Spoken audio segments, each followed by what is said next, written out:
Hello and welcome. I am Ogunleye Joyce Machoko, and here is the weather forecast for Sunday.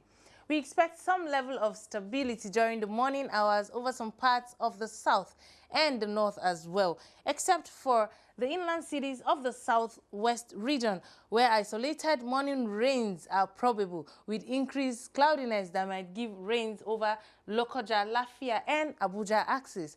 However, chances of localized thunderstorms are not ruled out over some parts of Borno and Nguru axis. And later in the day, we expect the southern half of the country to experience localized rains, while the eastern flank of the central states, including the northwest region, are likely to witness some rains and thunderstorms. And for the temperature forecast across the country, please stand by.